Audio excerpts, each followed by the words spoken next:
Good morning, Agent Doug. Yo, boss, what up? Why are you lounging by the pool? Oh, are you doing research into that case about the missing shipwreck with the sunken treasure? No, boss, we're on holiday now. You know, Christmas, New Year's, all of that. Plus, schools don't start for another week. Oh, no, you don't. In my book, holidays are over. Up you get.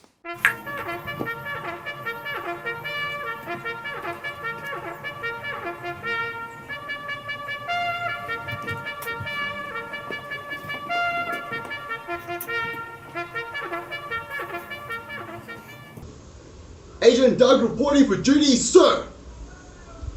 Excellent. First up, I would like to introduce you to our new Kid Squad donor team captain. Agent Doug, meet Agent Kala.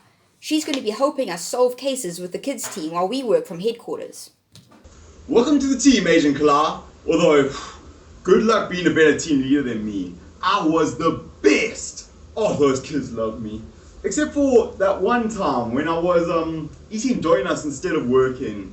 Or that other time when I was sleeping at my desk.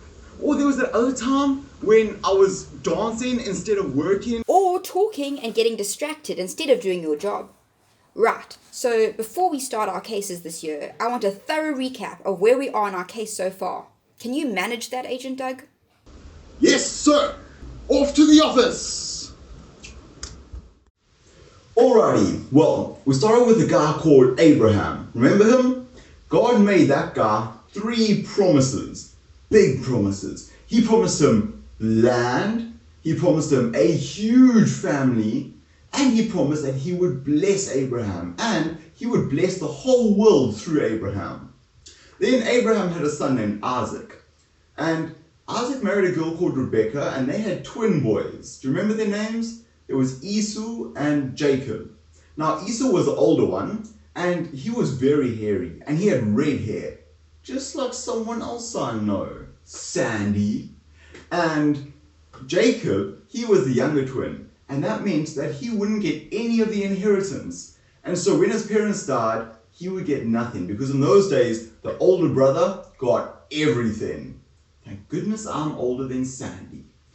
Okay, well, Jacob didn't like that very much, and so he came up with a cunning plan to trick his dad, Isaac, and so that he would look like Esau, and then he would get all the blessings. So he stole everything from Esau. But then Jacob had to run away, because Esau was angry, and he wanted to kill Jacob. So while Jacob was gone, running away, he had 200 sons. 200? Agent Doug, you are totally exaggerating. Alright. Okay, it wasn't 200. It was 12 sons. But come on, imagine having that many kids. Sure. Now Jacob's one son was called Joseph, and he was his favorite son. And so Jacob even gave him a really fancy coat. But that meant that Joseph's brothers got jealous of him. And so what they did is they sold him as a slave to go and work in Egypt.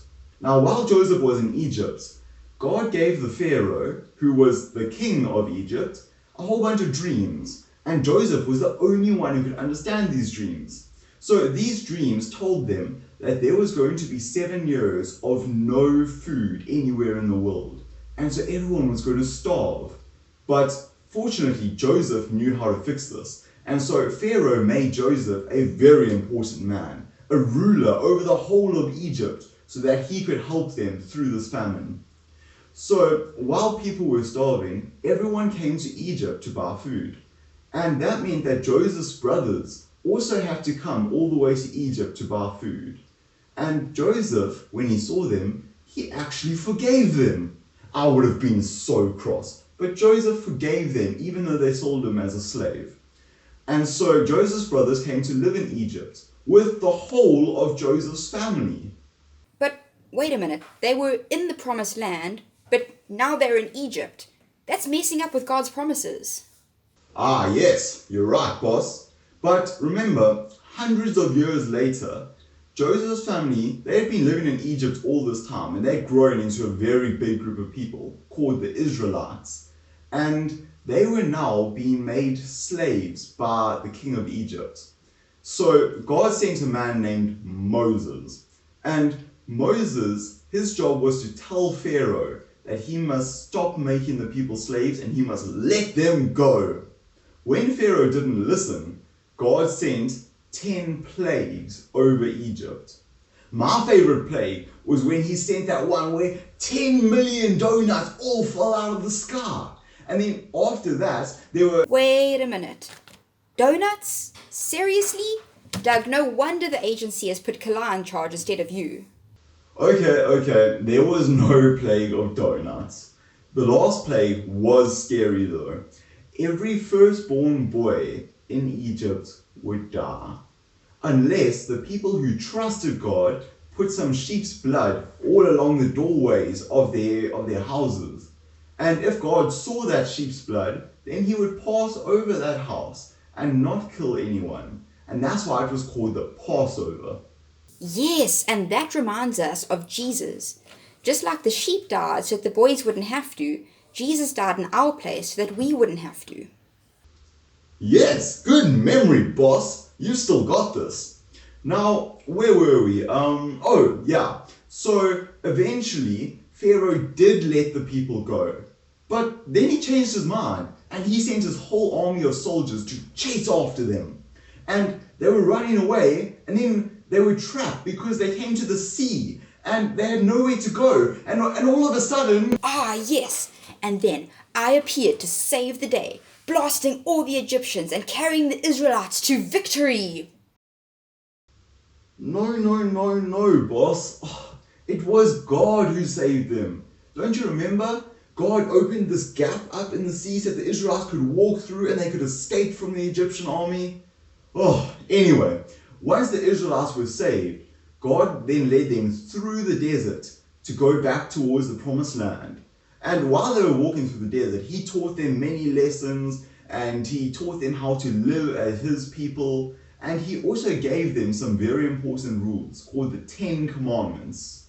Then they got to the edge of the promised land and the Israelites stopped trusting God again. And they were too scared to fight against the people that lived there, even though God promised them that they would win.